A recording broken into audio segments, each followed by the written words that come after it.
AI is transforming customer service. It's real and it works. And with Fin, we've built the #1 AI agent for customer service. We're seeing lots of cases where it's solving up to 90% of real queries for real businesses. This includes the real-world complex stuff like issuing a refund or cancelling an order. And we also see it when Fin goes up against competitors. It's top of all the performance benchmarks, top of the G2 leaderboard, and if you're not happy, we'll refund you up to $1 million, which I think says it all. Check it out for yourself at fin.ai.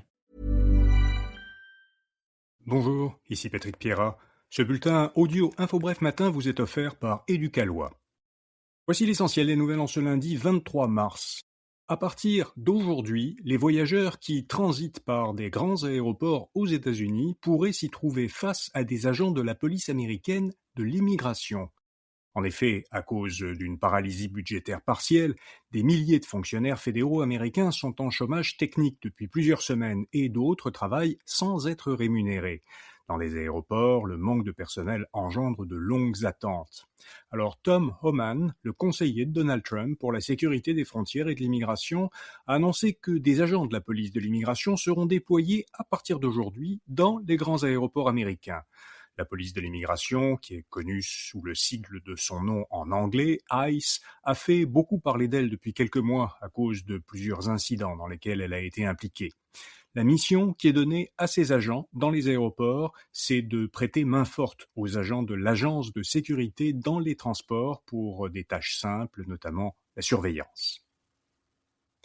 Les deux candidats à la chefferie de la CAQ ont tenu samedi à Québec leur premier débat. Le troisième lien entre Québec et Lévis demeure l'un de leurs principaux points de désaccord. Christine Fréchette accuse Bernard Drinville de défendre pour son ego, dit-elle, un plan du projet dont personne ne veut. Je cite ici Christine Fréchette. Drinville, de son côté, reproche à Fréchette de vouloir abandonner tout projet de troisième lien. Par ailleurs, sur le plan économique, Bernard Drinville a critiqué l'interventionnisme du gouvernement Legault. Il estime que Québec devrait laisser les entrepreneurs créer de la richesse et des emplois. Christine Fréchette propose, elle, de réduire les aides aux grandes entreprises et d'aider davantage les PME. Dans un Québec indépendant, des fonctionnaires fédéraux québécois perdraient leur emploi. C'est ce qu'a indiqué Paul Saint-Pierre Plamondon. Le chef du Parti québécois a dit qu'un Québec indépendant entraînerait forcément des coupes dans la fonction publique fédérale au Québec. Paul Saint-Pierre Plamondon a évoqué un plan et des mesures de transition pour les employés dont le poste serait ainsi supprimé. Les autres partis ont critiqué les propos du chef péquiste. Ils ont rappelé que ses prédécesseurs, à la tête du Parti québécois, prévoyaient plutôt d'intégrer les fonctionnaires fédéraux à la fonction publique d'un futur État québécois. La France votait hier pour le second tour des élections municipales. Contrairement à ici, où les élections municipales se jouent presque exclusivement sur des enjeux locaux, en France, les partis politiques nationaux sont directement impliqués dans les scrutins municipaux. Une chose qu'on peut noter de l'élection d'hier est que les 3 plus grandes villes de France restent à gauche. À Paris, le candidat de gauche Emmanuel Grégoire s'est imposé face à une ancienne ministre de droite. Il succède donc à la mairesse de gauche Anne Hidalgo, qui était en poste depuis 2014. À Marseille, le maire sortant de gauche, Benoît Payan, a été réélu face à un candidat d'extrême droite. Et à Lyon, le maire sortant écologiste, Grégory Doucet, a été réélu à la tête d'une coalition de gauche, avec une légère avance sur son adversaire de droite. Un mot maintenant de notre commanditaire.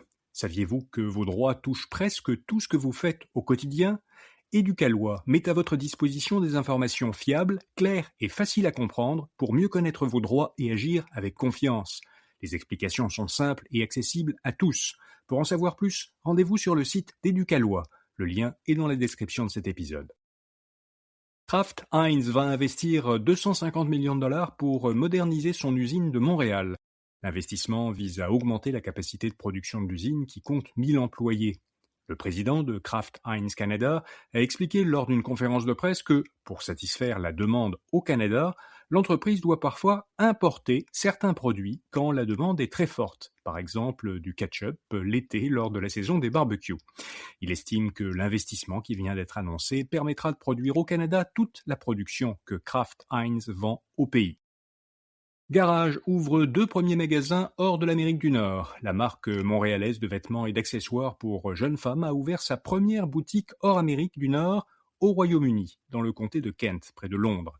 Elle en ouvrira une seconde cette semaine dans la capitale britannique. Groupe Dynamite, propriétaire de garage, n'exploitait jusqu'ici de magasins qu'au Canada et aux États-Unis.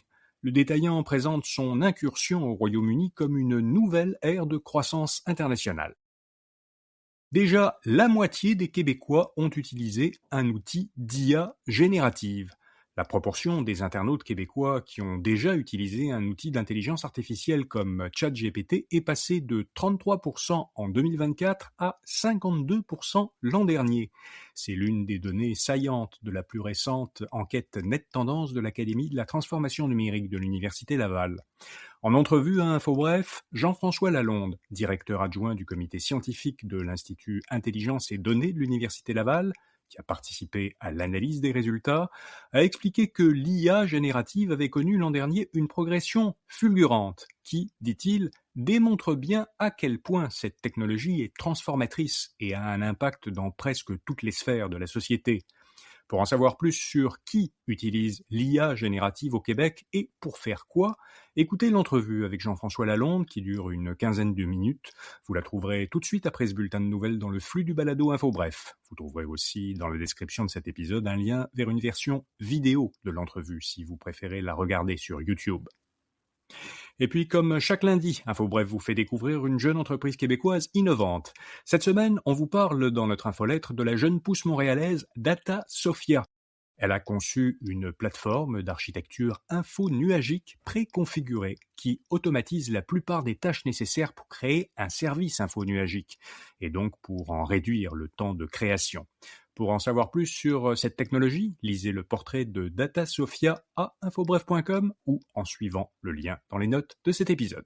Voilà, vous savez l'essentiel. Bonne journée et à demain matin.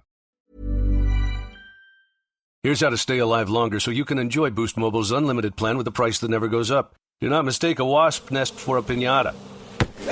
Stay alive and switch now at Boost Mobile. After 30 gigs, customers may experience slower speeds. Customers will pay $25 a month as long as they remain active on the Boost Mobile Unlimited plan.